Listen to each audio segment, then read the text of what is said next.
Welcome to sports Kannada YouTube channel friends. ಇವತ್ತಿನೊಂದು ವಿಡಿಯೋದಲ್ಲಿ BJT fifth test ಮ್ಯಾಚ್ನ ಕ್ಯಾಪ್ಟನ್ಸಿ ಚೇಂಜ್ ಬಗ್ಗೆ ಮಾತಾಡೋಣ. ಹಾಗಾದರೆ ನಮಗೆಲ್ಲ ಗೊತ್ತಿರೋ ಹಾಗೆ ನಾಳೆ ನಡೆಯೋ fifth test match Sydney cricket ಗ್ರೌಂಡಲ್ಲಿ ನಡೆಯುತ್ತೆ. ಹಾಗಾದರೆ ಈ ಒಂದು ಟೆಸ್ಟ್ಗೆ ಕ್ಯಾಪ್ಟನ್ ಚೇಂಜ್ ಆಗ್ತಾರೆ ಅನ್ನೋ ಮಾತುಕತೆ ತುಂಬಾ ನಡೀತಿದೆ ಸೋಷಿಯಲ್ ಮೀಡಿಯಾದಲ್ಲಿ. ಹೌದು, ರೋಹಿತ್ ಶರ್ಮಾ ಅವ್ರ ಬದಲು ಜಸ್ಪ್ರೀತ್ ಬುಮ್ರಾ ಅವರು ಈ ಒಂದು ಟೆಸ್ಟ್ಗೆ ಕ್ಯಾಪ್ಟನ್ ಆಗ್ತಾರೆ ಅನ್ನೋ ಮಾತುಕತೆ ತುಂಬಾ ನಡೀತಿದೆ ಸೋಷಿಯಲ್ ಮೀಡಿಯಾದಲ್ಲಿ. ಹಾಗಾದರೆ ನಿಜವಾಗ್ಲೂ ರೋಹಿತ್ ಶರ್ಮಾ ಅವ್ರ ಬದಲಿಗೆ ಜಸ್ಪ್ರೀತ್ ಬುಮ್ರಾ ಅವರು ಕ್ಯಾಪ್ಟನ್ ಆಗಿದ್ದಾರಾ ಅಥವಾ ಇದು ಸುಳ್ಳು ಸುದ್ದಿನ? ಪ್ರೆಸೆಂಟಾಗಿ ನಮ್ಮ ಇಂಡಿಯನ್ ಟೀಮಲ್ಲಿ ಮಾತುಕತೆ ಯಾವ ಥರ ನಡೀತಿದೆ ಅನ್ನೋದ್ರ ಬಗ್ಗೆ ಈ ವಿಡಿಯೋದಲ್ಲಿ ಮಾತಾಡೋಣ. ವಿಡಿಯೋ ಸ್ಟಾರ್ಟ್ ಮಾಡೋಕ್ಕಿಂತ ಮುಂಚೆ ಒಂದೊಂದು ರಿಕ್ವೆಸ್ಟು, ಈ ವಿಡಿಯೋ ನೋಡ್ತಿರೋ ಎಲ್ಲರೂ ಕೂಡ ನಾನೊಂದು ಚಾನಲ್ನ ಸಬ್ಸ್ಕ್ರೈಬ್ ಮಾಡಿ, ಲೈಕ್ ಮಾಡಿ, ಬೆಲ್ಲೈಕನ್ ಕ್ಲಿಕ್ ಮಾಡಿ, ಆಲ್ ಅನ್ನೋದನ್ನ ಸೆಲೆಕ್ಟ್ ಮಾಡ್ಕೊಳ್ಳಿ. ಈ ವಿಡಿಯೋ ಇಷ್ಟ ಆದರೆ ನಿಮ್ಮ ಫ್ರೆಂಡ್ಗೂ ಕೂಡ ಶೇರ್ ಮಾಡಿ. ಬನ್ನಿ ಫ್ರೆಂಡ್ಸ್, ವಿಡಿಯೋ ಸ್ಟಾರ್ಟ್ ಮಾಡೋಣ. ಓಕೆ, ಇಲ್ಲಿ ಮೊದಲನೇದಾಗಿ ಹೇಳ್ಬೇಕಂದ್ರೆ ಈ ಒಂದು ಫಿಫ್ತ್ ಟೆಸ್ಟ್ಗೆ ಯಾವುದೇ ಥರ ಕ್ಯಾಪ್ಟನ್ ಚೇಂಜ್ ಆಗಿಲ್ಲ ನಮ್ಮ ಇಂಡಿಯನ್ ಟೀಮಲ್ಲಿ. ರೋಹಿತ್ ಶರ್ಮಾ ಅವರೇ ಕ್ಯಾಪ್ಟನ್ಸಿ ಕಂಟಿನ್ಯೂ ಮಾಡ್ತಾರೆ ಈ ಒಂದು ಫಿಫ್ತ್ ಟೆಸ್ಟಲ್ಲೂ ಕೂಡ. ಆದರೆ ಇಲ್ಲಿ BCCI ಅವರು ರೋಹಿತ್ ಶರ್ಮಾ ಅವ್ರ ಬದಲು ಬುಮ್ರಾ ಅವ್ರನ್ನ ಕ್ಯಾಪ್ಟನ್ಶಿಪ್ ಕೊಡುವಂಥ ಒಂದು ಮಾತುಕತೆಗಳು ನಡೀತಿದೆ ಅಷ್ಟೇ. ಸದ್ಯಕ್ಕಂತೂ ಯಾವುದೇ ಥರ ಒಫಿಷಿಯಲ್ ಕನ್ಫರ್ಮ್ ಆಗಿಲ್ಲ ಈ ಒಂದು ವಿಷಯ. ಹಾಗೆ ಸದ್ಯಕ್ಕೆ ಇದ್ರ ಬಗ್ಗೆ ಚರ್ಚೆ ನಡೆಸ್ತಿದ್ದಾರೆ ಅಷ್ಟೇ, ಅದ್ರ ಒಫಿಷಿಯಲ್ ಆಗಿ ಇನ್ನೂ ಕನ್ಫರ್ಮ್ ಮಾಡಿಲ್ಲ.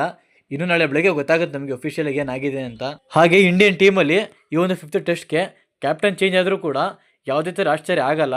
ಹೌದು, ನೀವು ನೋಡಿರ್ಬೋದು BJT ಫಸ್ಟ್ ಟೆಸ್ಟ್ ಮ್ಯಾಚು ಪೆರ್ತಲ್ಲಿ ನಡೆಯುತ್ತೆ. ಆ ಒಂದು ಟೆಸ್ಟ್ ಮ್ಯಾಚ್ಗೆ ಜಸ್ಪ್ರೀತ್ ಬುಮ್ರಾ ಅವರೇ ಕ್ಯಾಪ್ಟನ್ ಆಗಿರ್ತಾರೆ. ಹಾಗೆ ಕ್ಯಾಪ್ಟನ್ ಆಗಿ ಅವರೊಂದು ಪಾತ್ರನ ಅಚ್ಚುಕಟ್ಟಾಗಿ ನಿಭಾಯಿಸಿದ್ರು. ಈ ಒಂದು ಮ್ಯಾಚಲ್ಲಿ ರೋಹಿತ್ ಶರ್ಮಾ ಅವ್ರಿಗೆ ಇಂಜುರಿ ಆದ ಕಾರಣಕ್ಕೆ ಜಸ್ಪ್ರೀತ್ ಬುಮ್ರಾ ಅವ್ರನ್ನೇ ಕ್ಯಾಪ್ಟನ್ ಆಗಿ ಆಯ್ಕೆ ಮಾಡ್ತಾರೆ. ಒಂಥರ ಒಳ್ಳೆ ಆಯ್ಕೆ ಆಗಿತ್ತು ನಮ್ಮ ಇಂಡಿಯನ್ ಟೀಮ್ದು. ಒಂದು ಕಪ್ಪು ಚುಕ್ಕೆಯನ್ನು ಬರ್ದೇ ಇರೋ ಥರ ಕ್ಯಾಪ್ಟನ್ಶಿಪ್ ಮಾಡ್ತಾರೆ ಜಸ್ಪ್ರೀತ್ ಬುಮ್ರಾ ಅವರು. ಇವರು ಕೊಟ್ಟಿದ್ದ ಅವಕಾಶನ ಸಖತ್ತಾಗೆ ಬಳಸ್ಕೊಂಡಿದ್ರು ಬುಮ್ರಾ ಅವರು. ಹಾಗೆ BJT ಫಸ್ಟ್ ಟೆಸ್ಟಲ್ಲಿ ಸಖತ್ತಾಗೆ ಕ್ಯಾಪ್ಟನ್ಶಿಪ್ ಮಾಡಿ ಆ ಒಂದು ಪಂದ್ಯ ಗೆಲ್ಲಿಸಿದ್ರು ಬುಮ್ರಾ ಅವರು. ಅದಕ್ಕೆ ಈ ಒಂದು ಕಾರಣಕ್ಕೆ ಕ್ಯಾಪ್ಟನ್ ಚೇಂಜ್ ಮಾಡಿದ್ರೆ ಪಂದ್ಯ ಗೆಲ್ಬೋದಾ ಅಂತ ಯೋಚನೆ ಮಾಡ್ತಾ ಇದ್ದಾರೆ ಇಂಡಿಯನ್ ಕೋಚ್ಗಳು. ಏನು ಮಾಡ್ತಾರೋ ನೋಡಬೇಕು.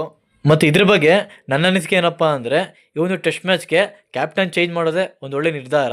ಹೌದು, ಇಲ್ಲಿ ರೋಹಿತ್ ಶರ್ಮಾ ಅವರು ಮೇಯ್ನ್ ಆಗಿ ಫಾರ್ಮ್ ಇಲ್ಲದೆ ಇರೋ ಕಾರಣಕ್ಕೆ ಟೋಟಲಿ ಲೋ ಆಗ್ಬಿಟ್ಟಿದ್ದಾರೆ ಈ ಒಂದು ಟೆಸ್ಟ್ ಮ್ಯಾಚಲ್ಲಿ. ಟೋಟಲ್ ಆಗಿ ಒಂಥರ ಡಿಪ್ರೆಸ್ ಆಗ್ಬಿಟ್ಟಿದ್ದಾರೆ ರೋಹಿತ್ ಶರ್ಮಾ ಅವರು. ಈ ಒಂದು ಕಾರಣಕ್ಕೆ ರೋಹಿತ್ ಶರ್ಮಾ ಅವ್ರ ಬದಲು ಬುಮ್ರಾ ಅವ್ರಿಗೆ ಕ್ಯಾಪ್ಟನ್ಶಿಪ್ ಕೊಟ್ಟರೆ ಈ ಒಂದು ಪಂದ್ಯ ಗೆಲ್ಬೋದು ಅಂತ ನನ್ನ ಅನಿಸಿಕೆ.